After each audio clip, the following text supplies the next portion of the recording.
ಮೂಲಭೂತ ಜೀವನ ಬೆಂಬಲದ ಮಾಡ್ಯೂಲ್ಗೆ ಸುಸ್ವಾಗತ. ಈ ಮಾಡ್ಯೂಲ್ನಲ್ಲಿ ನಾವು ಏನು ಕಲಿಯುತ್ತೇವೆ ಎಂಬುದು ಇಲ್ಲಿದೆ. ನಾವು ಇವುಗಳ ಬಗ್ಗೆ ಕಲಿಯುತ್ತೇವೆ. ಮೂಲಭೂತ ಜೀವನ ಬೆಂಬಲ ಅಥವಾ BLSಗೆ ಪರಿಚಯ, ಉಸಿರಾಟದ ವ್ಯವಸ್ಥೆ, ಸೈನೋಸಿಸ್, ಕೃತಕ ವಾತಾಯನ, ಅನಗತ್ಯ ವಸ್ತುವಿನಿಂದ ವಾಯುಮಾರ್ಗ ಅಡಚಣೆ ಅಥವಾ FBAO, ಹೃದಯಾಘಾತದ ಅಪಾಯಕಾರಿ ಅಂಶಗಳು ಮತ್ತು ಕಾರ್ಡಿಯೋಪಲ್ಮನರಿ ಪುನರುಜ್ಜೀವನ ಅಥವಾ CPR, ಸಂತ್ರಸ್ತರಿಗೆ ಮೂಲಭೂತ ಜೀವನ ಬೆಂಬಲವನ್ನು ಒದಗಿಸುವಲ್ಲಿ ಸ್ವಯಂ ಸೇವಕರ ಪಾತ್ರದ ಬಗ್ಗೆಯೂ ನಾವು ಕಲಿಯುತ್ತೇವೆ. ಈ ಮಾಡ್ಯೂಲ್ನ ಅಂತ್ಯದ ವೇಳೆಗೆ ನೀವು ಹೀಗೆ ಮಾಡಬಹುದು: ಭಾಗಶಃ ಅಥವಾ ಸಂಪೂರ್ಣ ಮೇಲ್ಭಾಗದ ಶ್ವಾಸನಾಳದ ಅಡಚಣೆಯ ಕಾರಣಗಳನ್ನು ವಿವರಿಸಿ. ವಿದೇಶಿ ದೇಹದ ವಾಯುಮಾರ್ಗದ ಅಡಚಣೆಯೊಂದಿಗೆ ವಯಸ್ಕರು, ಮಕ್ಕಳು ಮತ್ತು ಶಿಶುಗಳಿಗೆ ಪಾರುಗಾಣಿಕಾ ಉಸಿರಾಟವನ್ನು ಪ್ರದರ್ಶಿಸಿ. ವಯಸ್ಕರು, ಮಕ್ಕಳು ಮತ್ತು ಶಿಶುಗಳಿಗೆ ಕಾರ್ಡಿಯೋಪಲ್ಮನರಿ ಪುನರುಜ್ಜೀವನ ಅಥವಾ CPR ಪ್ರಕ್ರಿಯೆಯನ್ನು ವಿವರಿಸಿ. ವಯಸ್ಕರಿಗೆ 2 ರಕ್ಷಕರು ಕಾರ್ಡಿಯೋಪಲ್ಮನರಿ ಪುನರುಜ್ಜೀವನ ಅಥವಾ CPR ಅನ್ನು ಪ್ರದರ್ಶಿಸಿ ಮತ್ತು ಸ್ವಯಂ ಸೇವಕರ ಪಾತ್ರವನ್ನು ವಿವರಿಸಿ. ಮೂಲಭೂತ ಜೀವನ ಬೆಂಬಲ ಮತ್ತು ಕಾರ್ಡಿಯೋಪಲ್ಮನರಿ ಪುನರುಜ್ಜೀವನವನ್ನು ಮೆದುಳಿನ ಕೋಶಗಳಿಗೆ ಬದಲಾಯಿಸಲಾಗದ ಹಾನಿಗಳಿಂದ ಸಂತ್ರಸ್ತರನ್ನು ಉಳಿಸಲು ನೀಡಲಾಗುತ್ತದೆ. ಮೂಲಭೂತ ಜೀವನ ಬೆಂಬಲ ಮತ್ತು CPR ಎನ್ನುವುದು ತುರ್ತು ವೈದ್ಯಕೀಯ ಸೇವೆಗಳು ಅಥವಾ ಸುಧಾರಿತ ಆರೈಕೆಯ ಆಗಮನದವರೆಗೆ ಸಂತ್ರಸ್ತರನ್ನು ಸ್ಥಿರಗೊಳಿಸಲು ಮೊದಲ ಪ್ರತಿಸ್ಪಂದಕರು ಪ್ರಯತ್ನಿಸುವ ಪ್ರಕ್ರಿಯೆಗಳಾಗಿವೆ. BLS ಒಂದು ಮಟ್ಟದ ವೈದ್ಯಕೀಯ ಆರೈಕೆಯಾಗಿದ್ದು, ಇದು ಮಾರಣಾಂತಿಕ ಕಾಯಿಲೆಗಳು ಅಥವಾ ಗಾಯಗಳಿಂದ ಬಳಲುತ್ತಿರುವ ಸಂತ್ರಸ್ತರಿಗೆ ಆಸ್ಪತ್ರೆಯಲ್ಲಿ ಸಂಪೂರ್ಣ ವೈದ್ಯಕೀಯ ಆರೈಕೆಯನ್ನು ನೀಡುವವರೆಗೆ ಒದಗಿಸಲಾಗುತ್ತದೆ.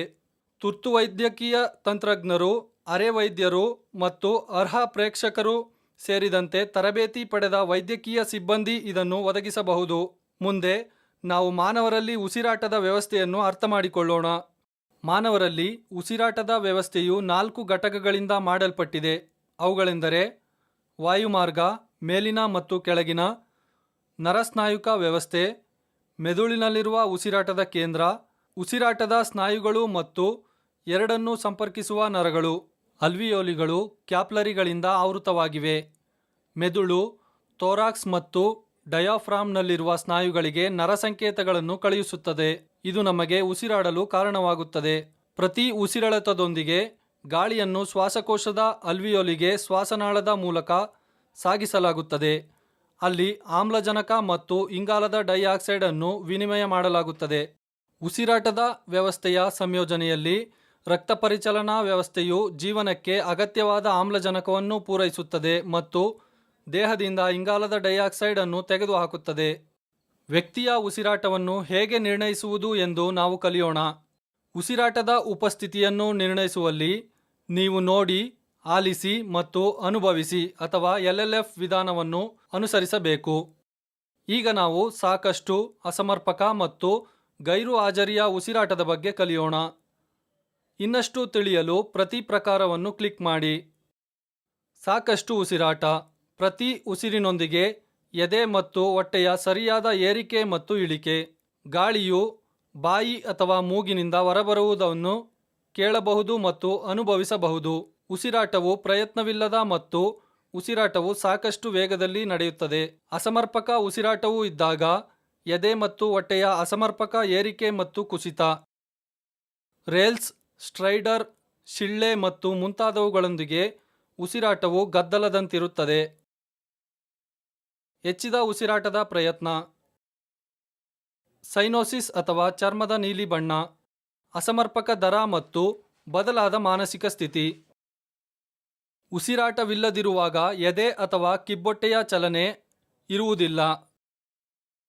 ಗಾಳಿಯು ಬಾಯಿ ಅಥವಾ ಮೂಗಿನಿಂದ ಹೊರಬರುವುದನ್ನು ಕೇಳಲಾಗುವುದಿಲ್ಲ ಮತ್ತು ಅನುಭವಿಸುವುದಿಲ್ಲ. ಮುಂದೆ ಸೈನೋಸಿಸ್ ಎಂದರೇನು ಎಂದು ಅರ್ಥಮಾಡಿಕೊಳ್ಳೋಣ. ಸೈನೋಸಿಸ್ ಎಂಬುದು ರಕ್ತ ಮತ್ತು ಅಂಗಾಂಶಗಳಲ್ಲಿ ಆಮ್ಲಜನಕದ ಕೊರತೆಯಿಂದ ಉಂಟಾಗುವ ಚರ್ಮ ಮತ್ತು ಲೋಳೆಯ ಪೊರೆಗಳ ನೀಲಿ ಬಣ್ಣವಾಗಿದೆ. ಈ ಸ್ಥಿತಿಯು ರೋಗಿಯು ಆಮ್ಲಜನಕದ ಕೊರತೆಯ ವಾತಾವರಣದಲ್ಲಿ ಉಸಿರಾಡುವುದರಿಂದ, ಅನಾರೋಗ್ಯ ಅಥವಾ ಉಸಿರಾಟದ ಗಾಯ ಅಥವಾ ಶ್ವಾಸನಾಳದ ಅಡಚಣೆಯಿಂದ ಬಳಲುತ್ತಿದ್ದಾರೆ. ತುಟಿಗಳು, ಕಿವಿಗಳು, ಮೂಗಿನ ಹೊಳ್ಳೆಗಳು ಮತ್ತು ಉಗುರು ಹಾಸಿಗೆಗಳ ಮೇಲೆ ಸೈನೋಸಿಸ್ ಅನ್ನು ಸುಲಭವಾಗಿ ಗಮನಿಸಬಹುದು. ಹೆಡ್ ಟಿಲ್ಟ್ ಚಿನ್ ಲಿಫ್ಟ್ ಎನ್ನುವುದು ವಾಯುಮಾರ್ಗವನ್ನು ತೆರೆಯುವ ಆಯ್ಕೆಯ ವಿಧಾನವಾಗಿದೆ. ತಲೆ, ಕುತ್ತಿಗೆ ಅಥವಾ ಬೆನ್ನುಮೂಳೆಯ ಗಾಯವನ್ನು ನೀವು ಅನುಮಾನಿಸಿದರೆ ಈ ವಿಧಾನವನ್ನು ಬಳಸಬೇಡಿ. ಈ ಕಾರ್ಯವಿಧಾನವನ್ನು ನೋಡೋಣ. ರೋಗಿಯನ್ನು ಮುಖಾಮುಖಿಯಾಗಿ ಇರಿಸಿ. ರೋಗಿಯ ಭುಜಗಳಿಂದ ತಲೆಯ ಕಡೆಗೆ ಮಂಡಿಯೂರಿ.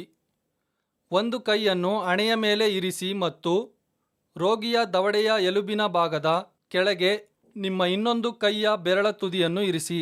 ಗಲ್ಲವನ್ನು ಮೇಲಕ್ಕೆತ್ತಿ ದವಡೆಯನ್ನು ಬೆಂಬಲಿಸಿ ಮತ್ತು ಅದೇ ಸಮಯದಲ್ಲಿ ತಲೆಯನ್ನು ಸಾಧ್ಯವಾದಷ್ಟು ಹಿಂದಕ್ಕೆ ತಿರುಗಿಸಿ.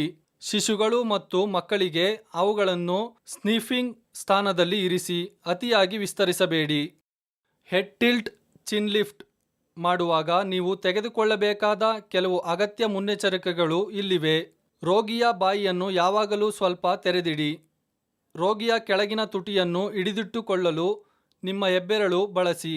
ರೋಗಿಯ ಗಲ್ಲದ ಅಡಿಯಲ್ಲಿ ಮೃದು ಅಂಗಾಂಶವನ್ನು ಎಂದಿಗೂ ಅಗೆಯಬೇಡಿ. ಗಾಳಿ ದಾರಿಯನ್ನು ತೆರೆದ ನಂತರ ಉಸಿರಾಟವನ್ನು ಪರಿಶೀಲಿಸಿ. ನೋಡಿ, ಕೇಳಿ ಮತ್ತು ಅನುಭವಿಸಿ. ರೋಗಿಯು ಉಸಿರಾಡದಿದ್ದರೆ ಕೃತಕ ವಾತಾಯನವನ್ನು ಪ್ರಾರಂಭಿಸಿ. ಗಾಳಿಯನ್ನು ನೀಡಲು ಸಾಧ್ಯವಾಗದಿದ್ದರೆ ಶ್ವಾಸನಾಳವು ಅಡಚಣೆಯಾಗಿದೆ ಎಂದು ಊಹಿಸಿ. ಶಂಕಿತ ತಲೆ, ಕುತ್ತಿಗೆ ಅಥವಾ ಬೆನ್ನುಮೂಳೆಯ ಗಾಯದೊಂದಿಗೆ ಪ್ರಜ್ಞಾಹೀನ ರೋಗಿಯ ಮೇಲೆ ಶಿಫಾರಸು ಮಾಡಲಾದ ಏಕೈಕ ಕುಶಲತೆಯ ದವಡೆಯ ಒತ್ತಡವಾಗಿದೆ. ನಾವು ಪ್ರಕ್ರಿಯೆಯನ್ನು ನೋಡೋಣ. ರೋಗಿಯನ್ನು ಮುಖಾಮುಖಿಯಾಗಿ ಇರಿಸಿ. ರೋಗಿಯ ತಲೆಯ ಮೇಲೆ ಮಂಡಿಯೂರಿ. ರೋಗಿಯು ಮಲಗಿರುವ ಮೇಲ್ಮೈಯಲ್ಲಿ ನಿಮ್ಮ ಮೊಣಕೈಯನ್ನು ರೋಗಿಯ ತಲೆಯ ಪಕ್ಕದಲ್ಲಿ ಇರಿಸಿ. ರೋಗಿಯ ತಲೆಯ ಎರಡೂ ಬದಿಗಳಲ್ಲಿ ಎರಡೂ ಕೈಗಳನ್ನು ಇರಿಸಿ. ರೋಗಿಯ ದವಡೆಯ ಕೋನವನ್ನು ಎರಡೂ ಬದಿಗಳಲ್ಲಿ ಗ್ರಹಿಸಿ. ಶಿಶು ಅಥವಾ ಮಗುವಿಗೆ 2 3 ಬೆರಳುಗಳನ್ನು ಬಳಸಿ. ಎರಡೂ ಕೈಗಳಿಂದ ದವಡೆಯನ್ನು ಮುಂದಕ್ಕೆ ಸರಿಸಲು ಎತ್ತುವ ಚಲನೆಯನ್ನು ಬಳಸಿ. ಅಗತ್ಯವಿದ್ದರೆ ನಿಮ್ಮ ಹೆಬ್ಬೆರಳುಗಳನ್ನು ಬಳಸಿ ರೋಗಿಯ ಬಾಯಿಯನ್ನು ಸ್ವಲ್ಪ ತೆರೆದಿಡಿ. ವಾಯುಮಾರ್ಗ ತೆರೆಯದಿದ್ದರೆ ಮರುಪ್ರಯತ್ನಿಸಿ. ಮರುಪರಿಶೀಲನೆ ಮತ್ತು ವಿಫಲವಾದರೆ ವಾಯುಮಾರ್ಗದ ಸಂಯೋಜಕವನ್ನು ಬಳಸುವುದನ್ನು ಪರಿಗಣಿಸಿ. ರೋಗಿಯು ತೆರೆದ ವಾಯುಮಾರ್ಗವನ್ನು ಹೊಂದಿದ ನಂತರ ರೋಗಿಯು ಅಸಮರ್ಪಕವಾಗಿ ಉಸಿರಾಡಲು ಕೃತಕ ವಾತಾಯನವನ್ನು ಒದಗಿಸಿ. ಕೃತಕ ವಾತಾಯನಕ್ಕೆ ಹಲವು ತಂತ್ರಗಳಿವೆ. ನೀವು 3ರಲ್ಲಿ ಸಮರ್ಥರಾಗಿರಬೇಕು. ಶಿಫಾರಸು ಮಾಡಲಾದ ಆದ್ಯತೆಯ ಕ್ರಮ ಕೆಳಗೆ ಪಟ್ಟಿ ಮಾಡಲಾಗಿದೆ. ಬಾಯಿಯಿಂದ ಮುಖವಾಡ, ಬಾಯಿಯಿಂದ ತಡೆಗೋಡೆ ಸಾಧನ ಮತ್ತು ಬಾಯಿಯಿಂದ ಬಾಯಿಗೆ. ಉಸಿರಾಟದ ಪ್ರಮಾಣ ಮತ್ತು ಅವಧಿಯನ್ನು ನೋಡೋಣ. ವಯಸ್ಕರಲ್ಲಿ ನಿಮಿಷಕ್ಕೆ 12ರಿಂದ 20 ಉಸಿರಾಟಗಳು, ಮಕ್ಕಳಲ್ಲಿ ನಿಮಿಷಕ್ಕೆ 15ರಿಂದ 30 ಉಸಿರಾಟಗಳು ಮತ್ತು ಶಿಶುಗಳಲ್ಲಿ ನಿಮಿಷಕ್ಕೆ 25ರಿಂದ 50 ಉಸಿರಾಟಗಳು. ವಯಸ್ಸಿನ ಪ್ರಕಾರ ಉಸಿರಾಟದ ಪ್ರಮಾಣವು ಬದಲಾಗುತ್ತದೆ. ಉಸಿರಾಟದ ದರವನ್ನು ತಿಳಿಯಲು ಪಟ್ಟಿಯನ್ನು ನೋಡಿ. ಸರಿಯಾದ ಎದೆಯ ಏರಿಕೆಯನ್ನು ನೋಡಿ. ಶಿಶುಗಳು ಮತ್ತು ನವಜಾತ ಶಿಶುಗಳೊಂದಿಗೆ ಅತಿಯಾಗಿ ಗಾಳಿಯಾಗದಂತೆ ಬಾಯಿಯಿಂದ ಪಫ್ಗಳನ್ನು ಬಳಸಿ. ರಕ್ಷಕರಿಗೆ ಅಪಾಯಗಳನ್ನು ಚರ್ಚಿಸೋಣ. ರಕ್ತದಿಂದ ಹರಡುವ ಅಥವಾ ಗಾಳಿಯಿಂದ ಹರಡುವ ರೋಗಗಳನ್ನು ಮಾಸ್ಕ್, ಗ್ಲೌಸ್ ಮತ್ತು ನೇತ್ರ ರಕ್ಷಣೆಯ ಕನ್ನಡಕಗಳ ಮೂಲಕ ತಡೆಗಟ್ಟಬಹುದು. ಬ್ಯಾಗ್ ವಾಲ್ ಮಾಸ್ಕ್, BBM ಅಥವಾ ಪಾಕೆಟ್ ಮಾಸ್ಕ್ ಬಳಸಿ. ಕಲುಷಿತ ರೋಗಿಯಿಂದ ಒಡ್ಡಿಕೊಳ್ಳುವುದರಿಂದ ರಾಸಾಯನಿಕಗಳಂತಹ ಅಪಾಯಗಳು ಹರಡುತ್ತವೆ. ರೋಗಿಯನ್ನು ಮೊದಲು ಸೋಂಕುರಹಿತಗೊಳಿಸಬೇಕು. BVM ಮೇಲೆ ಏಕಮುಖ ಕವಾಟವನ್ನು ಬಳಸುವ ಮೂಲಕ ವಾಂತಿಯನ್ನು ತಡೆಯಬಹುದು. ಪಾರುಗಾಣಿಕಾ ಉಸಿರಾಟದ ಸಮಯದಲ್ಲಿ ಗ್ಯಾಸ್ಟ್ರಿಕ್ ಡಿಸ್ಟೆನ್ಷನ್ ಸಮಸ್ಯೆ ಉಂಟಾಗಬಹುದು. ಇದು ರೋಗಿಯ ಹೊಟ್ಟೆಗೆ ಸ್ವಲ್ಪ ಗಾಳಿಯನ್ನು ಒತ್ತಾಯಿಸುತ್ತದೆ. ಇದರಿಂದ ಹೊಟ್ಟೆ ಉಬ್ಬಿಕೊಳ್ಳುತ್ತದೆ.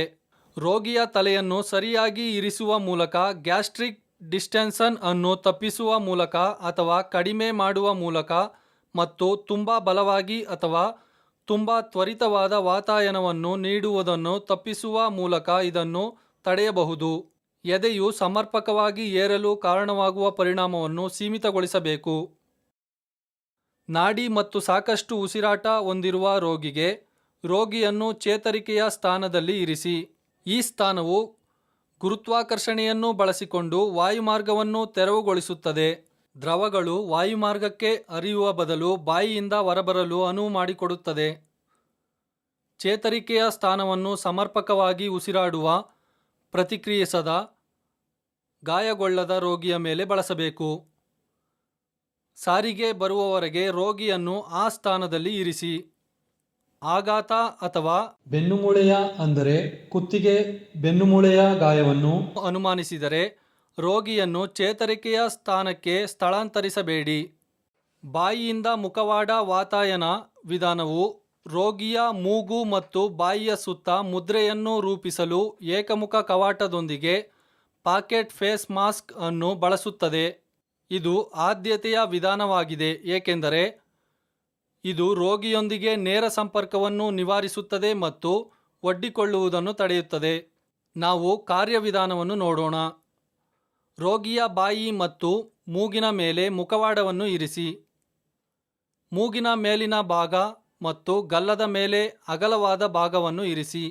ಸುರಕ್ಷಿತ ಫಿಟ್ಗಾಗಿ ಮುಖವಾಡವನ್ನು ಅದರ ಅಂಚುಗಳ ಉದ್ದಕ್ಕೂ ದೃಢವಾಗಿ ಮುಚ್ಚಲು ನಿಮ್ಮ ಕೈ ಹಿಮ್ಮಡಿಗಳು ಮತ್ತು ಹೆಬ್ಬೆರಳುಗಳನ್ನು ಬಳಸಿ.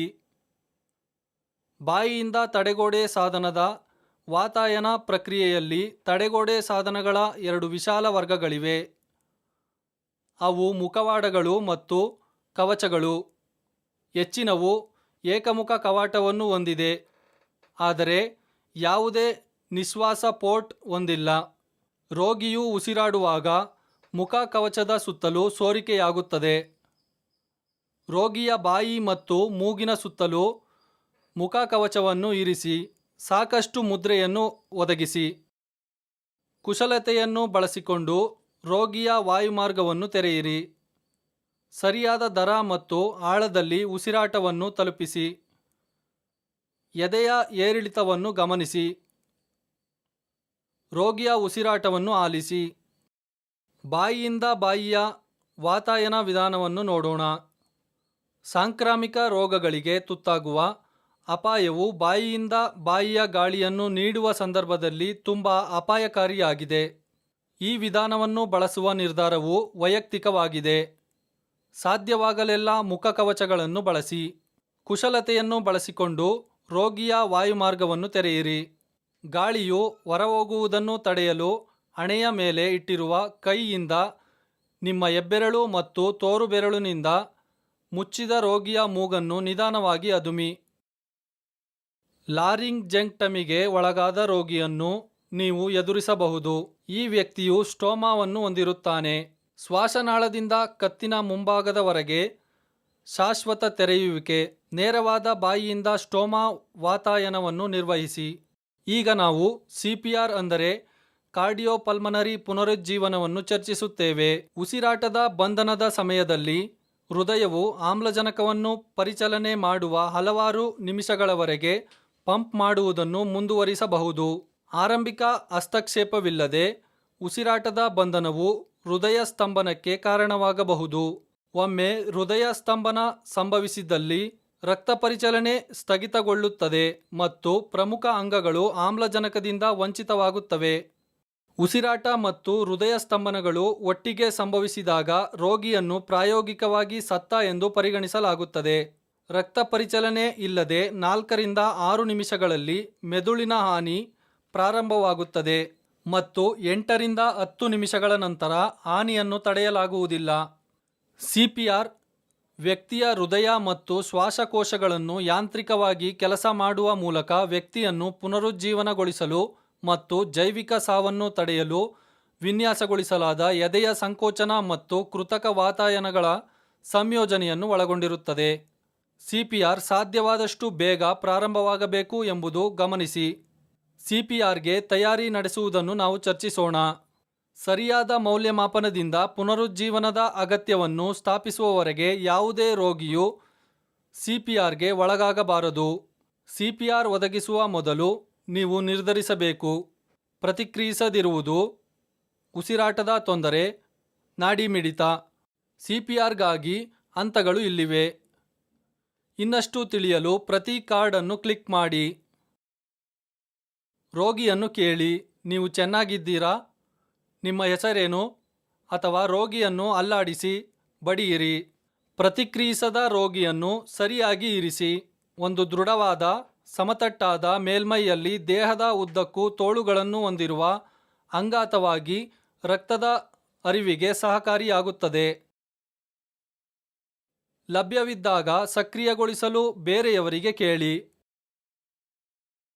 CAB ಪರಿಶೀಲಿಸಿ.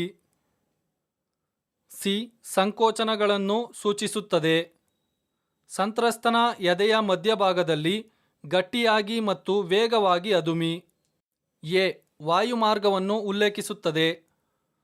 ಸಂತ್ರಸ್ತನ ತಲೆಯನ್ನು ಹಿಂದಕ್ಕೆ ತಿರುಗಿಸಿ ಮತ್ತು ವಾಯುಮಾರ್ಗವನ್ನು ತೆರೆಯಲು ಗಲ್ಲವನ್ನು ಮೇಲಕ್ಕೆತ್ತಿ. ಬಿ ಉಸಿರಾಟವನ್ನು ಸೂಚಿಸುತ್ತದೆ. ಬಾಯಿಯಿಂದ ಬಾಯಿ ಪಾರುಗಾಣಿಕಾ ಉಸಿರುಗಳನ್ನು ನೀಡಿ. ಆರಂಭಿಕ ಎದೆಯ ಸಂಕೋಚನಗಳು ರಕ್ತ ಪ್ರವಾಹದಲ್ಲಿ ಇನ್ನೂ ಆಮ್ಲಜನಕವನ್ನು ತಕ್ಷಣವೇ ಪ್ರಸಾರ ಮಾಡಬಹುದು. ಅನುಕ್ರಮವನ್ನು ಬದಲಾಯಿಸುವ ಮೂಲಕ ಎದೆಯ ಸಂಕೋಚನವನ್ನು ಬೇಗ ಪ್ರಾರಂಭಿಸಲಾಗುತ್ತದೆ ಮತ್ತು ವಾತಾಯನದಲ್ಲಿ ವಿಳಂಬವು ಕನಿಷ್ಠವಾಗಿರಬೇಕು.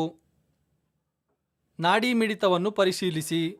ವಯಸ್ಕ ಮತ್ತು ಮಗುವಿನ ಮೇಲೆ ಶೀರ್ಷ ಧಮನಿಯನ್ನು 5 ರಿಂದ 10 ಸೆಕೆಂಡುಗಳ ಕಾಲ ಪರಿಶೀಲಿಸಿ. ಮಗುವಿನಲ್ಲಿ ತೋಳಿನ ನಾಡಿ ಪರಿಶೀಲಿಸಿ. ನೀವು ಯಾವುದೇ ನಾಡಿ ಮಿಡಿತವನ್ನು ಪತ್ತೆ ಮಾಡದಿದ್ದರೆ ತಕ್ಷಣವೇ CPR ಅನ್ನು ಪ್ರಾರಂಭಿಸಿ. ಉಸಿರಾಟವನ್ನು ನಿರ್ಣಯಿಸಲು ನೋಡಿ, ಆಲಿಸಿ ಮತ್ತು ಅನುಭವಿಸುವ ವಿಧಾನವನ್ನು ಬಳಸಿ. ರೋಗಿಯು ಉಸಿರಾಡದಿದ್ದರೆ 2 ವಾತಾಯನವನ್ನು ಒದಗಿಸಿ. ಶಿಶುಗಳ ಮೇಲೆ ಸಣ್ಣ ಪಫ್ಗಳನ್ನು ಬಳಸಿ. ಎದೆಯ ಸಂಕೋಚನವು ಸ್ಟರ್ನಮ್ನ ಕೆಳಗಿನ ಅರ್ಧದ ಮೇಲೆ ಲಯಬದ್ಧ ಪುನರಾವರ್ತಿತ ಒತ್ತಡವನ್ನು ಒಳಗೊಂಡಿರುತ್ತದೆ. ಎದೆಯ ಸಂಕೋಚನವು ಈ ಕೆಳಗಿನ ಹಂತಗಳನ್ನು ಒಳಗೊಂಡಿದೆ. ರೋಗಿಯನ್ನು ಇರಿಸಿ. ರೋಗಿಯ ಎದೆಯನ್ನು ಬಹಿರಂಗಪಡಿಸಿ. ಸ್ಥಾನದಲ್ಲಿ ಪಡೆಯಿರಿ. ಕ್ಸಿಫಾಯಿಡ್ ಪ್ರಕ್ರಿಯೆಯನ್ನು ಪತ್ತೆ ಮಾಡಿ. ಕಂಪ್ರೆಷನ್ ಸೈಟ್ ಅನ್ನು ಪತ್ತೆ ಮಾಡಿ. ನಿಮ್ಮ ಕೈಗಳನ್ನು ಇರಿಸಿ. ನಿಮ್ಮ ಭುಜಗಳನ್ನು ಇರಿಸಿ ಮತ್ತು ಎದೆಯ ಸಂಕೋಚನಗಳನ್ನು ನಿರ್ವಹಿಸಿ. ಇನ್ನಷ್ಟು ತಿಳಿಯಲು ಪ್ರತಿ ಹಂತವನ್ನು ಕ್ಲಿಕ್ ಮಾಡಿ. ದೃಢವಾದ ಸಮತಟ್ಟಾದ ಮೇಲ್ಮೈಯಲ್ಲಿ ಬದಿಗಳಲ್ಲಿ ತೋಳುಗಳನ್ನು ಹೊಂದಿರುವಂತೆ ಅಂಗಾತವಾಗಿರಬೇಕು. ರೋಗಿಯ ಗೌಪ್ಯತೆಯನ್ನು ಸಾಧ್ಯವಾದಷ್ಟು ಒದಗಿಸುವ ಮೂಲಕ ರೋಗಿಯ ಅಂಗಿ ಅಥವಾ ಕುಪ್ಪಸವನ್ನು ತೆಗೆದುಹಾಕಿ. ನಿಮ್ಮ ಮೊಣಕಾಲುಗಳನ್ನು ನಿಮ್ಮ ಭುಜಗಳಷ್ಟೇ ಅಗಲವಾಗಿ ರೋಗಿಯ ಬದಿಗೆ ಹತ್ತಿರವಾಗಿ ಮಂಡಿಯೂರಿ. ಪಕ್ಕೆಲುಬಿನ ಕೆಳಭಾಗದ ಅಂಚನ್ನು ಗುರುತಿಸಿ. ಕೆಳಗಿನ ಎದೆಯ ಮಧ್ಯದಲ್ಲಿ ಪಕ್ಕೆಲುಬುಗಳು ಸ್ಟರ್ನಮ್ ಅನ್ನು ಸ್ಪಂದಿಸುವ ಹಂತಕ್ಕೆ ಪಕ್ಕೆಲುಬಿನ ಉದ್ದಕ್ಕೂ ನಿಮ್ಮ ಬೆರಳುಗಳನ್ನು ಚಲಾಯಿಸಿ. ಕ್ಸಿಫಾಯಿಡ್ನಿಂದ ಮೇಲಿನ ಎದೆಯ ಕಡೆಗೆ 2 ಬೆರಳಿನ ಅಗಲವನ್ನು ಅಳೆಯಿರಿ. ಇಲ್ಲಿ ನೀವು ನಿಮ್ಮ ಕೈಯ ಹಿಮ್ಮಡಿಯನ್ನು ನೇರವಾಗಿ ಇಡುತ್ತೀರಿ. ನಿಮ್ಮ ಇನ್ನೊಂದು ಕೈಯನ್ನು ಮೊದಲ ಕೈಯ ಮೇಲೆ ಇರಿಸಿ. ನಿಮ್ಮ ಬೆರಳುಗಳನ್ನು ವಿಸ್ತರಿಸಿ ಅಥವಾ ಜೋಡಿಸಿ. ಎದೆಯ ಗೋಡೆಯ ಮೇಲೆ ಅವುಗಳನ್ನು ವಿಶ್ರಾಂತಿ ಮಾಡಬೇಡಿ. ನಿಮ್ಮ ಭುಜಗಳು ನೇರವಾಗಿ ನಿಮ್ಮ ಕೈಗಳ ಮೇಲೆ ಇರಬೇಕು. ನಿಮ್ಮ ತೋಳುಗಳನ್ನು ನೇರವಾಗಿ ಇರಿಸಿ ಮತ್ತು ನಿಮ್ಮ ಮೊಣಕೈಗಳನ್ನು ಲಾಕ್ ಮಾಡಿ. ನಿಮ್ಮ ಭುಜಗಳಿಂದ ನೇರವಾಗಿ ಕೆಳಕ್ಕೆ ತಳ್ಳಿರಿ. ಪ್ರತಿ ಸಂಕುಚನದ ನಂತರ ಸಂಪೂರ್ಣವಾಗಿ ಒತ್ತಡವನ್ನು ಬಿಡುಗಡೆ ಮಾಡಿ. ಆದಾಗ್ಯೂ ನಿಮ್ಮ ಕೈಗಳನ್ನು ಎತ್ತಬೇಡಿ ಅಥವಾ ಚಲಿಸಬೇಡಿ.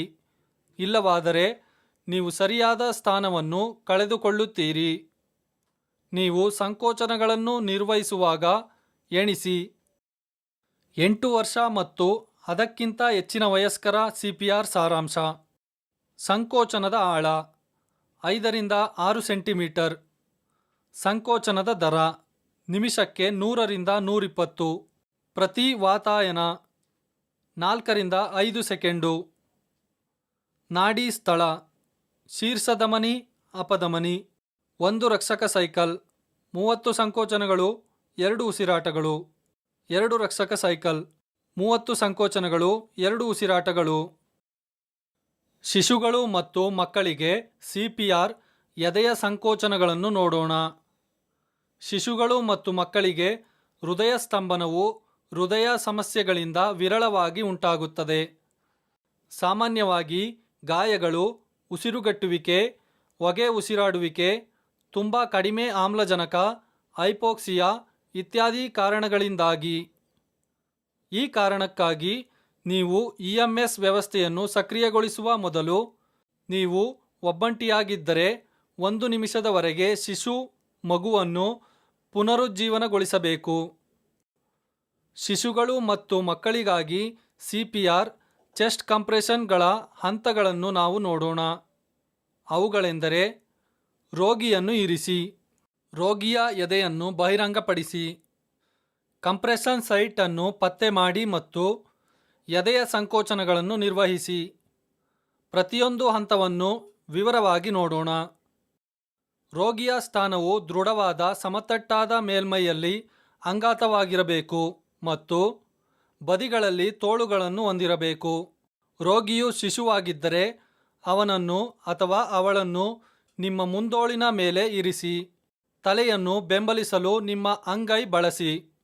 ರೋಗಿಯ ಅಂಗಿ ಅಥವಾ ಕುಪ್ಪಸವನ್ನು ಹೊರತೆಗೆಯುವ ಮೂಲಕ ರೋಗಿಯ ಎದೆಯನ್ನು ಬಹಿರಂಗಪಡಿಸಿ. ಮಗುವಿನಲ್ಲಿ ವಯಸ್ಕರಂತೆ ಅದೇ ಸ್ಥಳವನ್ನು ಬಳಸಿ. ಶಿಶುಗಳಲ್ಲಿ ಮೊಲೆತೊಟ್ಟುಗಳ ನಡುವಿನ ಕಾಲ್ಪನಿಕ ರೇಖೆಯ ಕೆಳಗೆ ಒಂದು ಬೆರಳಿನ ಅಗಲವನ್ನು ಬಳಸಿ. ಶಿಶುವಿಗೆ ಸ್ಟರ್ನಮ್ ಅನ್ನು ಸಂಕುಚಿತಗೊಳಿಸಲು ನಿಮ್ಮ ಮಧ್ಯ ಮತ್ತು ಉಂಗುರದ ಬೆರಳುಗಳ ಸಮತಟ್ಟಾದ ಭಾಗವನ್ನು ಬಳಸಿ. ಮಗುವಿಗೆ ಒಂದು ಕೈಯ ಇಮ್ಮಡಿಯನ್ನು ಬಳಸಿ. ಪ್ರತಿ ಸಂಕೋಚನದ ನಂತರ ಸಂಪೂರ್ಣವಾಗಿ ಒತ್ತಡವನ್ನು ಬಿಡುಗಡೆ ಮಾಡಿ. ಆದಾಗ್ಯೂ ನಿಮ್ಮ ಕೈಗಳನ್ನು ಎತ್ತಬೇಡಿ ಅಥವಾ ಚಲಿಸಬೇಡಿ, ಇಲ್ಲದಿದ್ದರೆ ನೀವು ಸರಿಯಾದ ಸ್ಥಾನವನ್ನು ಕಳೆದುಕೊಳ್ಳುತ್ತೀರಿ. ನೀವು ಸಂಕೋಚನಗಳನ್ನು ನಿರ್ವಹಿಸುವಾಗ ಎಣಿಸಿ. ಮಕ್ಕಳ ಸಿಪಿಆರ್ ಸಾರಾಂಶ: 1 ರಿಂದ 8 ವರ್ಷ ವಯಸ್ಸಿನವರು, ಅಮೆರಿಕನ್ ಹಾರ್ಟ್ ಅಸೋಸಿಯೇಷನ್. ಸಂಕೋಚನದ ಆಳ 4 ರಿಂದ 5 ಸೆಂಟಿಮೀಟರ್, 3 ರಿಂದ 1.5 ಒಟ್ಟು ಎದೆಯ ಆಳ. ಸಂಕೋಚನದ ದರ ಪ್ರತಿ ನಿಮಿಷಕ್ಕೆ 100 ರಿಂದ 120. ಪ್ರತಿ ವಾತಾಯನ 3 ರಿಂದ 5 ಸೆಕೆಂಡುಗಳು. ನಾಡಿ ಸ್ಥಳ: ಶೀರ್ಷ ಧಮನಿ, ಅಪಧಮನಿ. 1 ರಕ್ಷಕ ಸೈಕಲ್, 30 ಕಂಪ್ರೆಷನ್ಗಳು, 2 ಉಸಿರುಗಳು. 2 ರಕ್ಷಕ ಸೈಕಲ್, 15 ಕಂಪ್ರೆಷನ್ಗಳು, 2 ಉಸಿರುಗಳು.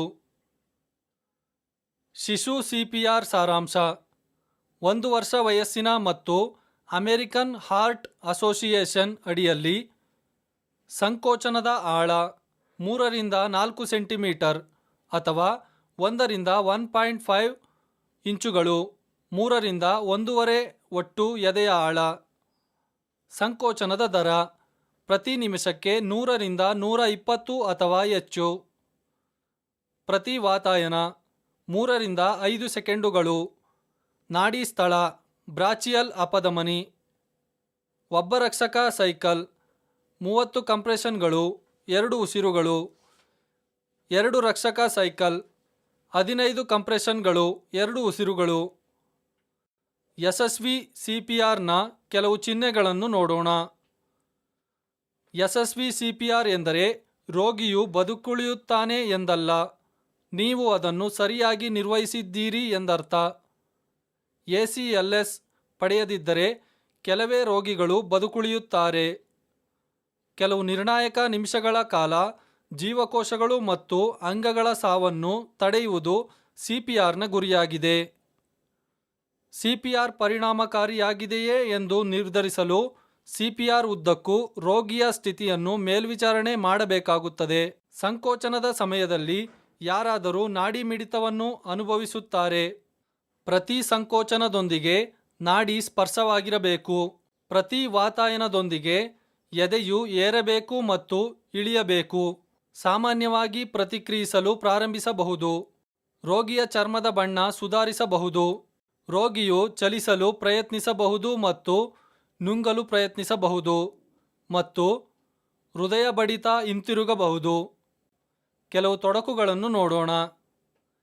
ಸರಿಯಾಗಿ ನಿರ್ವಹಿಸಿದ CPR ಸಹ ಗಾಯಗಳಿಗೆ ಕಾರಣವಾಗಬಹುದು. ಅವುಗಳೆಂದರೆ ಸ್ಟರ್ನಮ್ ಮತ್ತು ಪಕ್ಕೆಲುಬುಗಳ ಮುರಿತ, ನ್ಯೂಮೋಥೊರಾಕ್ಸ್, ಹೆಮೋಥೊರಾಕ್ಸ್, ಶ್ವಾಸಕೋಶಗಳಿಗೆ ಕಡಿತ ಮತ್ತು ಮೂಗೇಟುಗಳು ಮತ್ತು ಯಕೃತ್ತಿಗೆ ಸೀಳುವಿಕೆ. CPR ಅನ್ನು ನಿರ್ವಹಿಸುವಲ್ಲಿ ಕೆಲವು ತಪ್ಪುಗಳನ್ನು ನೋಡೋಣ.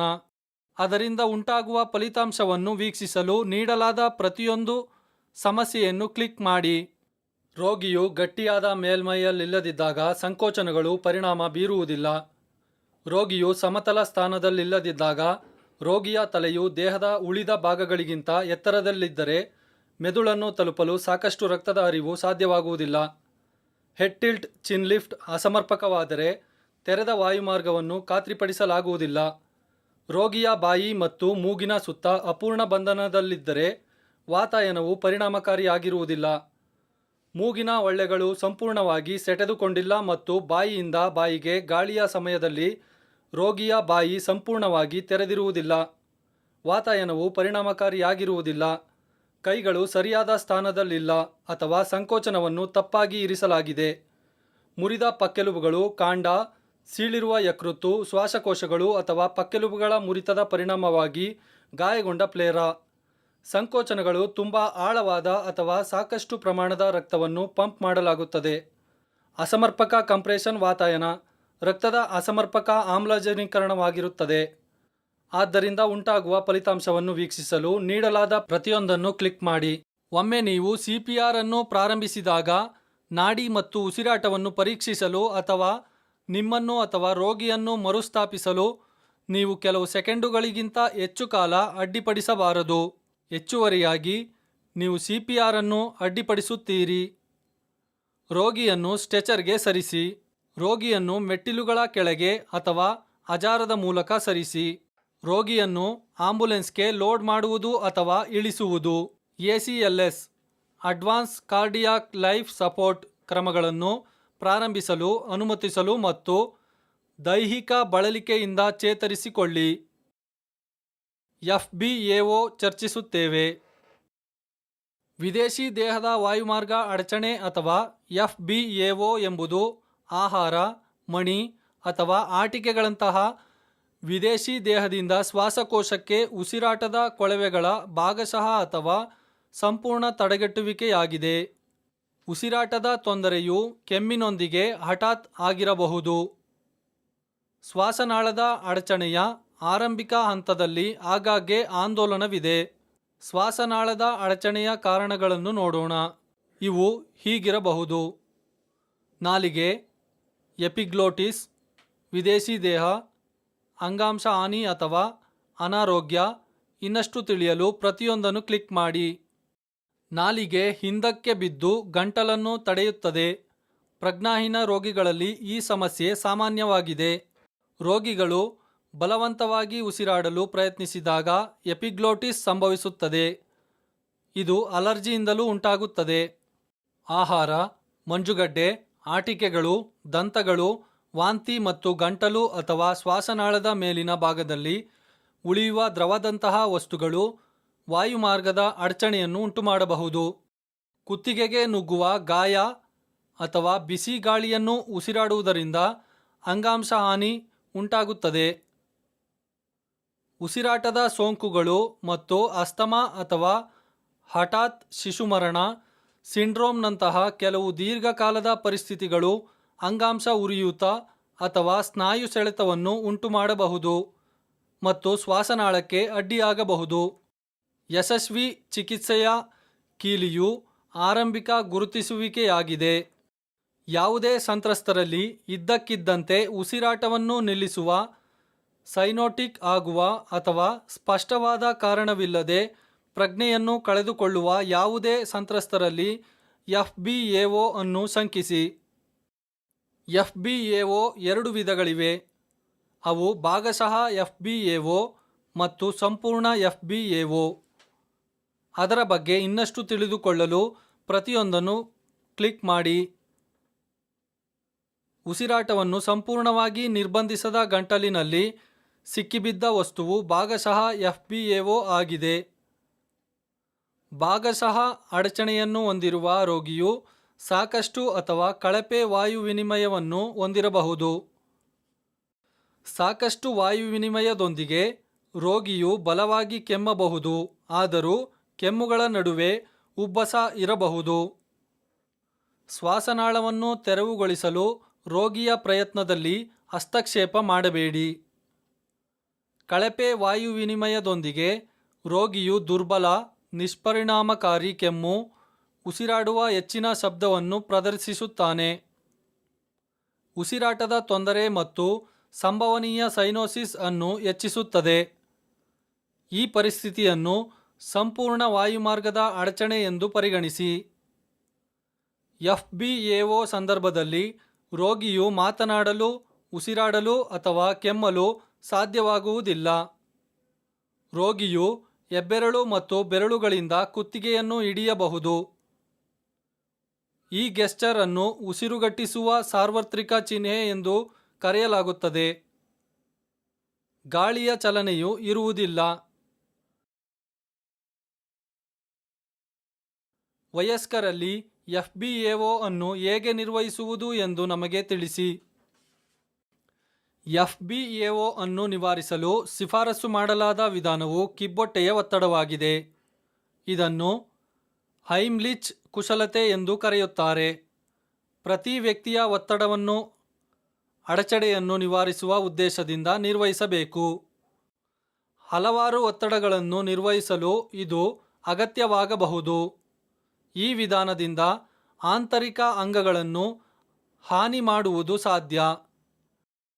ಕಡಿಮೆ ಮಾಡಲು ನಿಮ್ಮ ಕೈಗಳನ್ನು ಕ್ಸಿಫಾಯಿಡ್ ಪ್ರಕ್ರಿಯೆಯಲ್ಲಿ ಅಥವಾ ಪಕ್ಕೆಲುಬಿನ ಕೆಳಗಿನ ಅಂಚುಗಳಲ್ಲಿ ಇರಿಸಬೇಡಿ.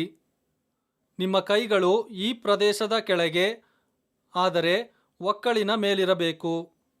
ಮಕ್ಕಳಲ್ಲಿ FBAO ಅನ್ನು ಹೇಗೆ ನಿರ್ವಹಿಸುವುದು ಎಂದು ನಮಗೆ ತಿಳಿಸಿ. ವಯಸ್ಕರಿಗೆ ನೀವು ನಿರ್ವಹಿಸುವ ರೀತಿಯಲ್ಲಿಯೇ ಮಕ್ಕಳಲ್ಲಿ ಸಂಪೂರ್ಣ ಶ್ವಾಸನಾಳದ ಅಡಚಣೆಯನ್ನು ನಿರ್ವಹಿಸಿ. ಆದಾಗ್ಯೂ 1 ರಿಂದ 8 ವರ್ಷ ವಯಸ್ಸಿನ ಮಕ್ಕಳಲ್ಲಿ ಮತ್ತು ಶಿಶುಗಳಲ್ಲಿ ನೀವು ಕುರುಡು ಬೆರಳನ್ನು ಎಂದಿಗೂ ಬಳಸಬಾರದು. ಮಕ್ಕಳಲ್ಲಿ ವಾಯುಮಾರ್ಗದ ಅಡಚಣೆಯು ಸೋಂಕುಗಳಿಂದ ಉಂಟಾಗಬಹುದು. ಉದಾಹರಣೆಗೆ ಎಪಿಗ್ಲೋಟಿಸ್ ಅಥವಾ ಕ್ರೂಪ್. ಇದು ಶ್ವಾಸನಾಳದ ಎಡಿಮಾವನ್ನು ಉಂಟುಮಾಡುತ್ತದೆ. ಶಿಶು ಅಥವಾ ಮಗುವಿಗೆ ದಟ್ಟಣೆ, ಒರಟುತನ ಅಥವಾ ಜೊಲ್ಲು ಸುರಿಸುವಿಕೆಯೊಂದಿಗೆ ಜ್ವರವಿದ್ದರೆ ಈ ಸ್ಥಿತಿಯನ್ನು ಅನುಮಾನಿಸಿ. ಈ ಯಾವುದೇ ಪರಿಸ್ಥಿತಿಗಳೊಂದಿಗೆ ರೋಗಿಯನ್ನು ತುರ್ತು ಸೌಲಭ್ಯಕ್ಕೆ ಸಾಗಿಸಬೇಕು. ಈ ರೀತಿಯ ಅಡಚಣೆಯನ್ನು ನಿವಾರಿಸಲು ಪ್ರಯತ್ನಿಸುವುದು ರೋಗಿಗೆ ಅಪಾಯಕಾರಿ. ನಿಂತಿರುವ ಅಥವಾ ಕುಳಿತಿರುವ ಸ್ಪಂದಿಸುವ ವಯಸ್ಕ ಅಥವಾ ಮಗುವಿನ ರೋಗಿಗೆ ಕಿಬ್ಬೊಟ್ಟೆಯ ಒತ್ತಡವನ್ನು ಹೇಗೆ ನೀಡಬೇಕು ಎಂದು ನಮಗೆ ತಿಳಿಸಿ. ಮೊದಲಿಗೆ ಸಂಪೂರ್ಣ ಅಡಚಣೆ ಅಥವಾ ಭಾಗಶಃ ಅಡಚಣೆ ಇದೆಯೇ ಎಂದು ನಿರ್ಧರಿಸಿ. ಹೇ, ಉಸಿರುಗಟ್ಟುತ್ತಿದೆಯಾ ಎಂದು ಕೇಳಿ. ಎದೆಯ ಮೂಳೆಯ ಮಧ್ಯಭಾಗದಲ್ಲಿ ಒಂದು ಮುಷ್ಟಿಯ ಹೆಬ್ಬೆರಳಿನ ಭಾಗವನ್ನು ಇರಿಸಿ. ಇನ್ನೊಂದು ಕೈಯಿಂದ ಮುಷ್ಟಿಯನ್ನು ಹಿಡಿಯಿರಿ ಮತ್ತು ಕ್ಷಿಪ್ರ ಅನುಕ್ರಮವಾಗಿ 5 ಎದೆಯ ಥ್ರಸ್ಟ್ಗಳನ್ನು ನೀಡಿ. ವಸ್ತುವನ್ನು ತೆಗೆದುಹಾಕಲಾಗಿದೆ ಎಂಬುದಕ್ಕೆ ಪುರಾವೆಗಳನ್ನು ವೀಕ್ಷಿಸಿ ಮತ್ತು ಆಲಿಸಿ. ಅದನ್ನು ತೆಗೆದುಹಾಕಿದರೆ ರೋಗಿಯು ಕೆಮ್ಮಲು ಅಥವಾ ಮಾತನಾಡಲು ಪ್ರಾರಂಭಿಸುತ್ತಾನೆ.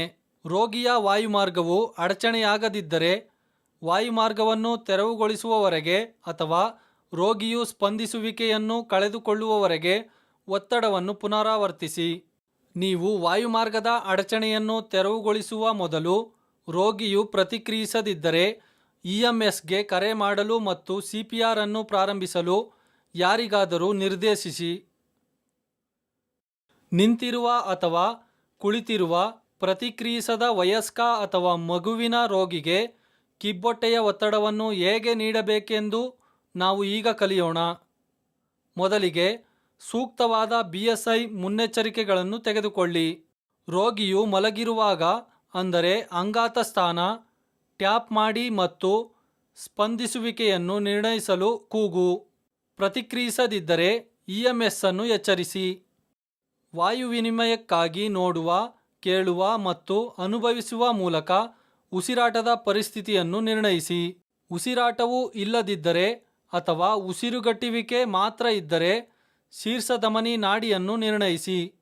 ನಾಡಿ ಇದ್ದರೆ ರೋಗಿಯನ್ನು ಗಾಳಿ ಮಾಡಲು ಪ್ರಯತ್ನಿಸಿ. 2 ಪ್ರಯತ್ನಗಳ ನಂತರ ನೀವು ಸಾಕಷ್ಟು ಎದೆಯ ಏರಿಕೆಯನ್ನು ಸಾಧಿಸಲು ಸಾಧ್ಯವಾಗದಿದ್ದರೆ CPR ಅನ್ನು ಪ್ರಾರಂಭಿಸಿ.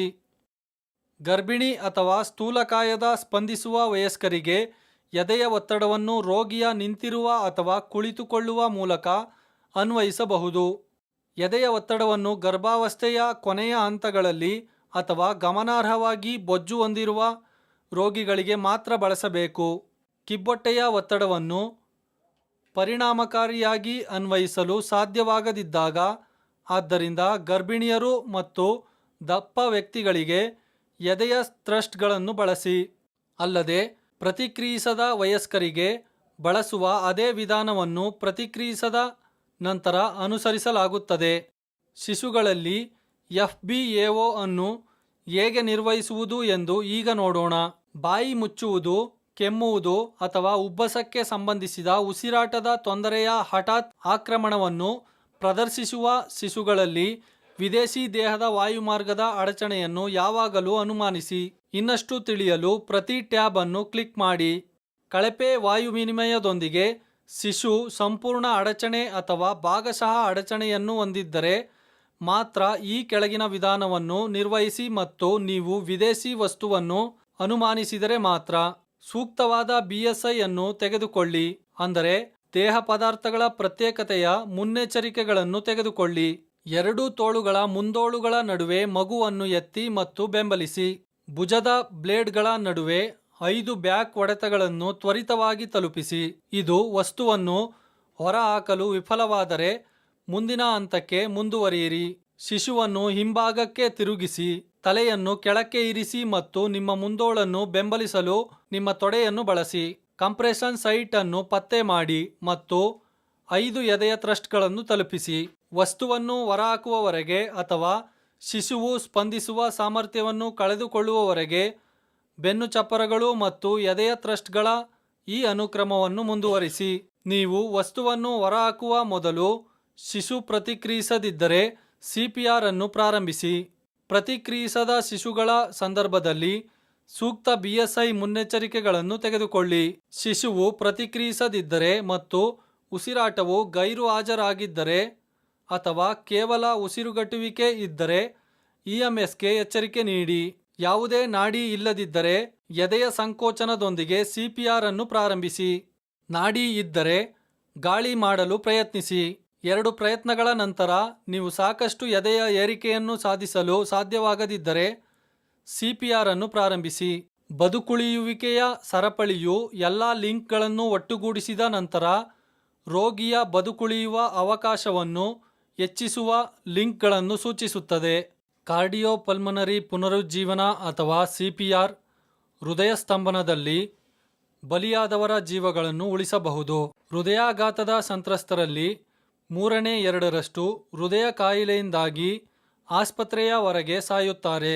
ರೋಗ ಲಕ್ಷಣಗಳು ಪ್ರಾರಂಭವಾದ 2 ಗಂಟೆಗಳಲ್ಲಿ ಹೆಚ್ಚು.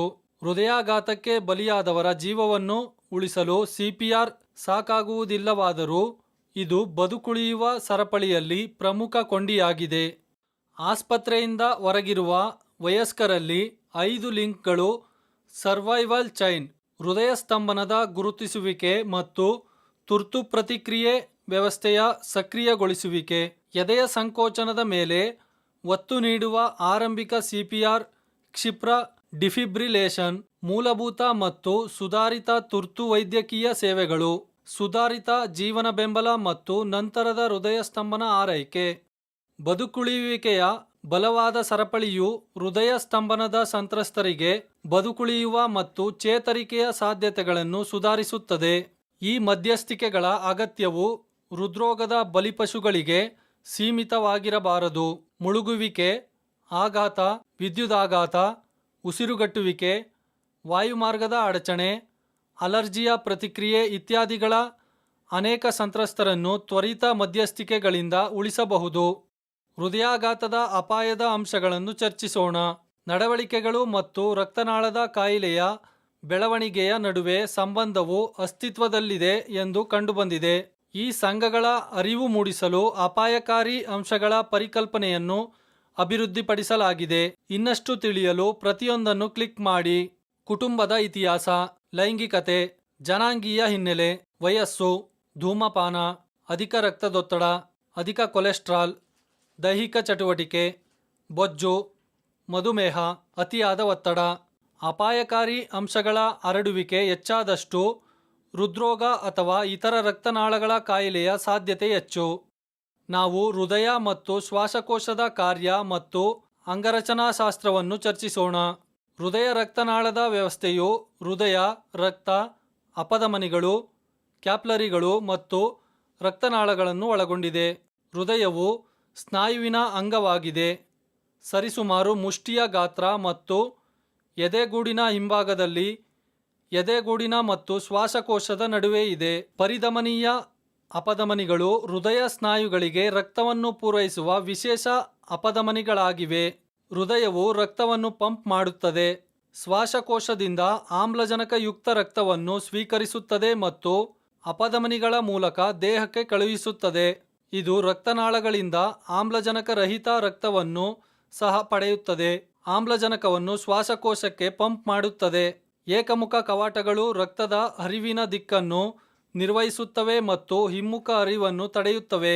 ಕ್ಲಿನಿಕಲ್ ಮತ್ತು ಜೈವಿಕ ಸಾವಿನ ಬಗ್ಗೆ ತಿಳಿಯೋಣ. ಉಸಿರಾಟ ಮತ್ತು ರಕ್ತ ಪರಿಚಲನಾ ವ್ಯವಸ್ಥೆಯು ಪರಸ್ಪರ ಅವಲಂಬಿತವಾಗಿದೆ. ಒಂದನ್ನು ನಿಲ್ಲಿಸಿದರೆ ಇನ್ನೊಂದು ಅತಿ ಕಡಿಮೆ ಸಮಯದಲ್ಲಿ ಅದೇ ರೀತಿ ಮಾಡುತ್ತದೆ. ಆಮ್ಲಜನಕದ ಕೊರತೆಯ ಪರಿಣಾಮಗಳನ್ನು ಅನುಭವಿಸುವ ಮೊದಲ ಅಂಗವೆಂದರೆ ಮೆದುಳು. ಆಮ್ಲಜನಕದ ಪೂರೈಕೆಯನ್ನು ಕಡಿತಗೊಳಿಸಿದ ಸ್ವಲ್ಪ ಸಮಯದ ನಂತರ ಮೆದುಳಿನ ಜೀವಕೋಶಗಳು ಸಾಯಲು ಪ್ರಾರಂಭಿಸುತ್ತವೆ. ಇದು ಬದಲಾಯಿಸಲಾಗದ ಹಾನಿಯನ್ನು ಉಂಟುಮಾಡುತ್ತದೆ. ರೋಗಿಯು ಉಸಿರಾಟದ ಬಂಧನದಲ್ಲಿದ್ದಾಗ ಉಸಿರಾಡುತ್ತಿಲ್ಲ ಅಥವಾ ಹೃದಯ ಸ್ತಂಭನದಲ್ಲಿ ಹೃದಯವು ಬಡಿಯುತ್ತಿಲ್ಲ, ಕ್ಲಿನಿಕಲ್ ಸಾವು ಸಂಭವಿಸುತ್ತದೆ. ಮೆದುಳಿಗೆ ಹಾನಿಯಾಗದಂತೆ ಪುನರುಜ್ಜೀವನಗೊಳ್ಳಲು ರೋಗಿಯು 4 ರಿಂದ 6 ನಿಮಿಷಗಳ ಅವಧಿಯನ್ನು ಹೊಂದಿರುತ್ತಾನೆ. ಕ್ಲಿನಿಕಲ್ ಡೆತ್ ಅನ್ನು ಹಿಂತಿರುಗಿಸಬಹುದು. ಮೆದುಳಿನ ಜೀವಕೋಶಗಳು ಸಾಯಲು ಪ್ರಾರಂಭಿಸಿದಾಗ ಜೈವಿಕ ಸಾವು ಸಂಭವಿಸುತ್ತದೆ. ಜೈವಿಕ ಸಾವನ್ನು ಹಿಂತಿರುಗಿಸಲಾಗುವುದಿಲ್ಲ. ಒಂದು ಅಪವಾದವೆಂದರೆ ತಣ್ಣೀರು ಮುಳುಗುವಿಕೆ.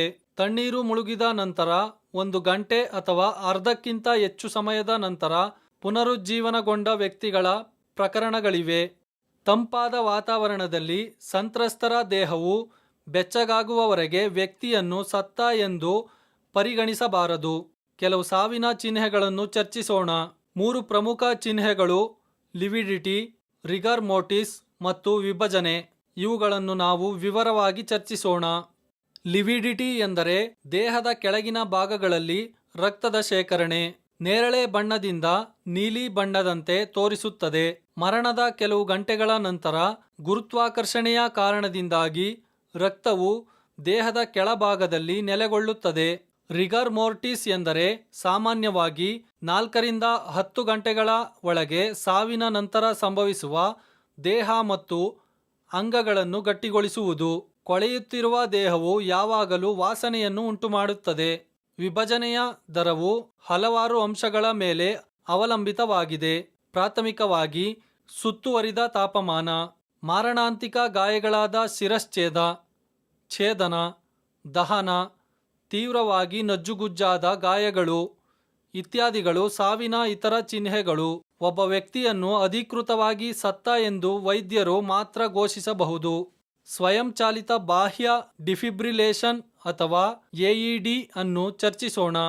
ಎಇಡಿ ಒಂದು ಹಗುರವಾದ ಪೋರ್ಟಬಲ್ ಸಾಧನವಾಗಿದೆ. ಇದು ಅಸಹಜ ಲಯವನ್ನು ಪತ್ತೆ ಹಚ್ಚಿದಾಗ ಮತ್ತು ಲಯವನ್ನು ಸಾಮಾನ್ಯ ಸ್ಥಿತಿಗೆ ಬದಲಾಯಿಸಿದಾಗ ಎದೆಯ ಮೂಲಕ ಹೃದಯಕ್ಕೆ ವಿದ್ಯುತ್ ಆಘಾತವನ್ನು ನೀಡುತ್ತದೆ. ಎಇಡಿಗಳು ಹಠಾತ್ ಹೃದಯ ಸ್ತಂಭನವನ್ನು ಹೊಂದಿರುವ ಜನರಿಗೆ ಸಹಾಯ ಮಾಡುತ್ತವೆ. ಇದು ಹೃದಯವು ಇದ್ದಕ್ಕಿದ್ದಂತೆ ನಿಯಮಿತವಾಗಿ ಬಡಿಯುವುದನ್ನು ನಿಲ್ಲಿಸಿದಾಗ ಸಂಭವಿಸುತ್ತದೆ. ಹೃದಯದ ನೈಸರ್ಗಿಕ ವಿದ್ಯುತ್ ವ್ಯವಸ್ಥೆಯು ಸರಿಯಾಗಿ ಕಾರ್ಯನಿರ್ವಹಿಸದಿದ್ದಾಗ ಇದು ಸಂಭವಿಸುತ್ತದೆ. ನಿಮಿಷಗಳಲ್ಲಿ ಚಿಕಿತ್ಸೆ ನೀಡದಿದ್ದರೆ ಹೃದಯ ಸ್ತಂಭನವು ತ್ವರಿತವಾಗಿ ಸಾವಿಗೆ ಕಾರಣವಾಗುತ್ತದೆ. ಸರಳವಾದ ಆಡಿಯೋ ಮತ್ತು ದೃಶ್ಯ ಆಜ್ಞೆಗಳೊಂದಿಗೆ ಎಇಡಿಗಳನ್ನು ಸಾಮಾನ್ಯ ವ್ಯಕ್ತಿಗೆ ಬಳಸಲು ಸರಳವಾಗಿ ವಿನ್ಯಾಸಗೊಳಿಸಲಾಗಿದೆ. ಎಇಡಿ ಅನ್ನು ಬಳಸಬಹುದು. ಎಇಡಿಗಳನ್ನು ವಿದ್ಯುತ್ ಆಘಾತವನ್ನು ನೀಡಲು ವಿನ್ಯಾಸಗೊಳಿಸಲಾಗಿದೆ. ಅದು ಹೃದಯವನ್ನು ಸಾಮಾನ್ಯವಾಗಿ ಬಡಿಯುವುದನ್ನು ಪ್ರಾರಂಭಿಸಲು ಉತ್ತೇಜಿಸುತ್ತದೆ. ಆಘಾತವು ನಿಲ್ಲಿಸಿದ ಅಥವಾ ಬಂಧನದಲ್ಲಿರುವ ಹೃದಯವನ್ನು ಮರುಪ್ರಾರಂಭಿಸುವುದಿಲ್ಲ, ಆದರೆ ಹೃದಯವು ಸ್ವಯಂ ಪ್ರೇರಿತವಾಗಿ ತನ್ನದೇ ಆದ ಪರಿಣಾಮಕಾರಿ ಲಯವನ್ನು ಸ್ಥಾಪಿಸಲು ಅವಕಾಶವನ್ನು ನೀಡುತ್ತದೆ. ಸಂಪೂರ್ಣ ಪ್ರಕ್ರಿಯೆಯನ್ನು ಡಿಫಿಬ್ರಿಲೇಷನ್ ಎಂದು ಕರೆಯಲಾಗುತ್ತದೆ. ಸಾಧನವು ಪರಿಗಣಿಸುವ ಪರಿಸ್ಥಿತಿಗಳನ್ನು ನಾವು ಚರ್ಚಿಸೋಣ. ಹಠಾತ್ ಹೃದಯ ಸ್ತಂಭನವು ಯಾವುದೇ ಎಚ್ಚರಿಕೆ ಇಲ್ಲದೆ ಯಾರಿಗಾದರೂ ಸಂಭವಿಸಬಹುದು, ಆದರೆ ಇದು ಸಾಮಾನ್ಯವಾಗಿ ವಯಸ್ಕರಲ್ಲಿ ಕಂಡುಬರುತ್ತದೆ. ಹೆಚ್ಚಿನ ಹೃದಯ ಸ್ತಂಭನಗಳು ಮನೆಯಲ್ಲಿ ಸಂಭವಿಸುತ್ತವೆ. ಆದ್ದರಿಂದ ತುರ್ತು ವೈದ್ಯಕೀಯ ಸೇವೆಗಳ ಇಎಂಎಸ್ ವ್ಯವಸ್ಥೆಯನ್ನು ಹೇಗೆ ಸಕ್ರಿಯಗೊಳಿಸುವುದು, ಸಿಪಿಆರ್ ಅನ್ನು ನಿರ್ವಹಿಸುವುದು ಮತ್ತು ಸ್ವಯಂಚಾಲಿತ ಬಾಹ್ಯ ಡಿಫಿಬ್ರಿಲೇಟರ್ ಅನ್ನು ಬಳಸುವುದು ಹೇಗೆ ಎಂದು ತಿಳಿದುಕೊಳ್ಳುವುದು ನಿಮಗೆ ಜೀವವನ್ನು ಉಳಿಸಲು ಸಹಾಯ ಮಾಡುತ್ತದೆ. ಹೃದಯದ ವಿದ್ಯುತ್ ವ್ಯವಸ್ಥೆಯು ರಕ್ತವನ್ನು ಪಂಪ್ ಮಾಡಲು ಹೃದಯಕ್ಕೆ ಹೇಳುವ ಸಂಕೇತಗಳನ್ನು ಕಳುಹಿಸುತ್ತದೆ. ಈ ಸಂಕೇತಗಳು ಹೃದಯದ ಮೇಲಿನ ಕೋಣೆಗಳ ಮೂಲಕ ಹೃತ್ಕರ್ಣ ಎಂದು ಕರೆಯಲ್ಪಡುತ್ತವೆ. ಕೆಳಗಿನ ಕೋಣೆಗಳಿಗೆ ಕುಹರಗಳು ಎಂದು ಕರೆಯಲ್ಪಡುತ್ತವೆ. ಹೃದಯವು ಸಾಮಾನ್ಯ ಮತ್ತು ಆರೋಗ್ಯಕರವಾಗಿದ್ದಾಗ ಈ ವಿದ್ಯುತ್ ಸಂಕೇತಗಳು ಕುಹರಗಳನ್ನು ಒಟ್ಟಿಗೆ ಇಸುಕಲು ಅಥವಾ ಸಂಕುಚಿತಗೊಳಿಸಲು ಕಾರಣವಾಗುತ್ತವೆ. ಈ ಸಂಕೋಚನಗಳು ಹೃದಯದಿಂದ ರಕ್ತವನ್ನು ಹೊರಹಾಕುತ್ತವೆ. ನಂತರ ರಕ್ತವು ದೇಹದಾದ್ಯಂತ ಪರಿಚಲನೆಯಾಗುತ್ತದೆ. ಸಂಕೋಚನಗಳ ನಡುವೆ ಕುಹರಗಳು ವಿಶ್ರಾಂತಿ ಪಡೆದಾಗ ರಕ್ತವು ಮತ್ತೆ ಹೃದಯಕ್ಕೆ ಹರಿಯುತ್ತದೆ. ವ್ಯಕ್ತಿಯ ನಾಡಿಮಿಡಿತವನ್ನು ತೆಗೆದುಕೊಳ್ಳುವಾಗ ಹೃದಯ ಬಡಿತಗಳ ನಡುವೆ ನೀವು ಗಮನಿಸುವ ವಿರಾಮಗಳು ಸಂಕೋಚನಗಳ ನಡುವಿನ ವಿರಾಮಗಳಾಗಿವೆ. ಈಗ ಸ್ವಯಂ ಸೇವಕರ ಪಾತ್ರವನ್ನು ಚರ್ಚಿಸೋಣ. ಸ್ವಯಂ ಸೇವಕರು ಘಟನೆಯ ಸ್ಥಳದಲ್ಲಿ ಇರುವ ಅಪಾಯಗಳನ್ನು ತೆರವುಗೊಳಿಸುವ ಮೂಲಕ ಸಂತ್ರಸ್ತರುಗಳ ಸುರಕ್ಷತೆಯನ್ನು ಖಚಿತಪಡಿಸಿಕೊಳ್ಳಲು ಪ್ರತಿಕ್ರಿಯಿಸುವವರಿಗೆ ಸಹಾಯ ಮಾಡಲು ರಕ್ಷಕರು ಗಾಯಗೊಂಡ ಬಲಿಪಶುಗಳನ್ನು ಹಸ್ತಚಾಲಿತವಾಗಿ ಅಥವಾ ಸ್ಟ್ರೆಚರ್ನೊಂದಿಗೆ ಸಾಗಿಸಲು ಸಹಾಯ ಮಾಡಬಹುದು. ಪ್ರಥಮ ಚಿಕಿತ್ಸೆಯಲ್ಲಿ ಸಹಾಯ ಮಾಡಲು ಮತ್ತು ಗಾಯಗೊಂಡ ಸಂತ್ರಸ್ತರುಗಳನ್ನು ಸ್ಥಿರಗೊಳಿಸಲು. ನಿರ್ದಿಷ್ಟ ರೋಗಿಯ ಸ್ಥಿತಿಯು ವಿಶೇಷ ತಂತ್ರಕ್ಕಾಗಿ ಕರೆ ಮಾಡಿದಾಗ ವೈದ್ಯರು ಅಥವಾ ವೈದ್ಯರಿಗಾಗಿ ನಿರೀಕ್ಷಿಸಿ. ಮೂಲಭೂತ ಜೀವನ ಬೆಂಬಲ ವ್ಯವಸ್ಥೆಯನ್ನು ನಿರ್ವಹಿಸಲು ವೈದ್ಯಕೀಯ ಸಿಬ್ಬಂದಿಗೆ ಸಹಾಯ ಮಾಡಲು ಮತ್ತು ನೈತಿಕ ಬೆಂಬಲವನ್ನು ಒದಗಿಸಲು. ಈ ಮಾಡ್ಯೂಲ್ನ ಪ್ರಮುಖ ಕಲಿಕೆಗಳನ್ನು ತ್ವರಿತವಾಗಿ ಸಾರಾಂಶ ಮಾಡೋಣ. ಈ ಮಾಡ್ಯೂಲ್ನಲ್ಲಿ ನಾವು ನೀಡಿರುವ ಅಂಶಗಳನ್ನು ಕಲಿತಿದ್ದೇವೆ. ಬಿಎಲ್ಎಸ್ ಎಂದರೇನು? ಉಸಿರಾಟದ ವ್ಯವಸ್ಥೆಯ ಘಟಕಗಳು ಯಾವುವು? ವಾಯುಮಾರ್ಗ ಮತ್ತು ಕೃತಕ ವಾತಾಯನವನ್ನು ತೆರೆಯುವ ತಂತ್ರಗಳು ಯಾವುವು? ಎಫ್ಬಿಎಒ ಎಂದರೇನು? ಹೃದಯಾಘಾತದ ಅಪಾಯದ ಅಂಶಗಳು ಯಾವುವು? ಕಾರ್ಡಿಯೋಪಲ್ಮನರಿ ಪುನರುಜ್ಜೀವನ ಸಿಪಿಆರ್ ಎಂದರೇನು? ಅದರ ಬಗ್ಗೆ ತಿಳಿದುಕೊಳ್ಳಲು ಪ್ರತಿಯೊಂದನ್ನು ವಿಸ್ತರಿಸಿ.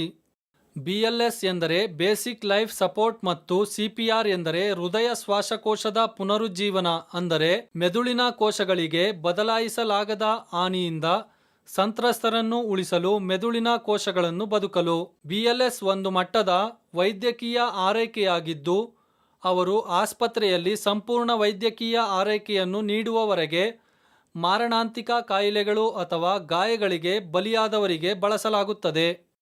ಉಸಿರಾಟದ ವ್ಯವಸ್ಥೆಯು 4 ಘಟಕಗಳಿಂದ ಮಾಡಲ್ಪಟ್ಟಿದೆ. ವಾಯುಮಾರ್ಗ, ಮೇಲಿನ ಮತ್ತು ಕೆಳಗಿನ. ನರಸ್ನಾಯುಕ ವ್ಯವಸ್ಥೆ, ಮೆದುಳಿನಲ್ಲಿ ಉಸಿರಾಟದ ಕೇಂದ್ರ, ಉಸಿರಾಟದ ಸ್ನಾಯುಗಳು ಮತ್ತು ಎರಡನ್ನೂ ಸಂಪರ್ಕಿಸುವ ನರಗಳನ್ನು ಒಳಗೊಂಡಿದೆ. ಅಲ್ವಿಯೋಲಿ, ಕ್ಯಾಪ್ಲರಿಗಳಿಂದ ಸುತ್ತುವರಿದ ಸಣ್ಣ ಗಾಳಿ ಚೀಲಗಳು. ಅಪಧಮನಿಗಳು, ಕ್ಯಾಪ್ಲರಿಗಳು ಮತ್ತು ಸಿರೆಗಳು. ಆಯ್ಕೆಯ ವಿಧಾನವಾಗಿದೆ. ತಲೆ, ಕುತ್ತಿಗೆ ಅಥವಾ ಬೆನ್ನುಮೂಳೆಯ ಗಾಯವನ್ನು ನೀವು ಅನುಮಾನಿಸಿದರೆ ಈ ವಿಧಾನವನ್ನು ಬಳಸಬೇಡಿ. ದವಡೆಯ ಒತ್ತಡ. ಶಂಕಿತ ತಲೆ, ಕುತ್ತಿಗೆ ಅಥವಾ ಬೆನ್ನುಮೂಳೆಯ ಗಾಯದೊಂದಿಗೆ ಪ್ರಜ್ಞಾಹೀನ ರೋಗಿಯ ಮೇಲೆ ಶಿಫಾರಸು ಮಾಡಲಾದ ಏಕೈಕ ಕುಶಲತೆಯು ದವಡೆಯ ಒತ್ತಡವಾಗಿದೆ. ರೋಗಿಯು ತೆರೆದ ಗಾಳಿ ದಾರಿಯನ್ನು ಹೊಂದಿದ ನಂತರ ನೀವು ಕೃತಕ ವಾತಾಯನವನ್ನು ಒದಗಿಸಬಹುದು. ಕೃತಕ ವಾತಾಯನಕ್ಕೆ ಹಲವು ತಂತ್ರಗಳಿವೆ. ಶಿಫಾರಸು ಮಾಡಲಾದ ಆದ್ಯತೆಯ ಕ್ರಮದಲ್ಲಿ ಕೆಳಗೆ ಪಟ್ಟಿ ಮಾಡಲಾದ 3ರಲ್ಲಿ ನೀವು ಸಮರ್ಥರಾಗಿರಬೇಕು. ಬಾಯಿಯಿಂದ ಮುಖವಾಡ, ಬಾಯಿಯಿಂದ ತಡೆಗೋಡೆ ಸಾಧನ, ಬಾಯಿಯಿಂದ ಬಾಯಿಗೆ. ವಿದೇಶಿ ದೇಹದ ವಾಯುಮಾರ್ಗದ ಅಡಚಣೆ ಎಂದರೆ ವಿದೇಶಿ ದೇಹದಿಂದ ಶ್ವಾಸಕೋಶಕ್ಕೆ ಉಸಿರಾಟದ ಕೊಳವೆಗಳ ಭಾಗಶಃ ಅಥವಾ ಸಂಪೂರ್ಣ ತಡೆಗಟ್ಟುವಿಕೆ. ಉದಾಹರಣೆಗೆ ಆಹಾರ, ಮಣಿ, ಆಟಿಕೆ ಇತ್ಯಾದಿ. ಉಸಿರಾಟದ ತೊಂದರೆಯು ಕೆಮ್ಮಿನೊಂದಿಗೆ ಹಠಾತ್ ಆಗಿರಬಹುದು. ವಾಯುಮಾರ್ಗದ ಅಡಚಣೆಯ ಆರಂಭಿಕ ಹಂತದಲ್ಲಿ ಆಗಾಗ್ಗೆ ಆಂದೋಲನವಿದೆ. FBAO 2 ವಿಧಗಳಿವೆ: ಭಾಗಶಃ ಮತ್ತು ಸಂಪೂರ್ಣ. ನಿರ್ದಿಷ್ಟ ಪರಿಸ್ಥಿತಿಗಳು ಮತ್ತು ನಡವಳಿಕೆಗಳು ಮತ್ತು ರಕ್ತನಾಳದ ಕಾಯಿಲೆಯ ಬೆಳವಣಿಗೆಯ ನಡುವೆ ಸಂಬಂಧವು ಅಸ್ತಿತ್ವದಲ್ಲಿದೆ ಎಂದು ಕಂಡುಬಂದಿದೆ.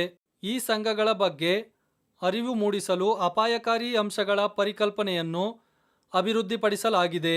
ಬದಲಾಯಿಸಲಾಗದ ಅಂಶಗಳು: ಕುಟುಂಬದ ಇತಿಹಾಸ, ಲಿಂಗ, ಜನಾಂಗೀಯ ಹಿನ್ನೆಲೆ ಮತ್ತು ವಯಸ್ಸು. ಬದಲಾಯಿಸಬಹುದಾದ ಅಪಾಯಕಾರಿ ಅಂಶಗಳು: ಧೂಮಪಾನ, ಅಧಿಕ ರಕ್ತದೊತ್ತಡ, ಅಧಿಕ ಕೊಲೆಸ್ಟ್ರಾಲ್ ಮತ್ತು ದೈಹಿಕ ಚಟುವಟಿಕೆ. ಕೊಡುಗೆ ಅಂಶಗಳು: ಬೊಜ್ಜು, ಮಧುಮೇಹ ಮತ್ತು ಅತಿಯಾದ ಒತ್ತಡ.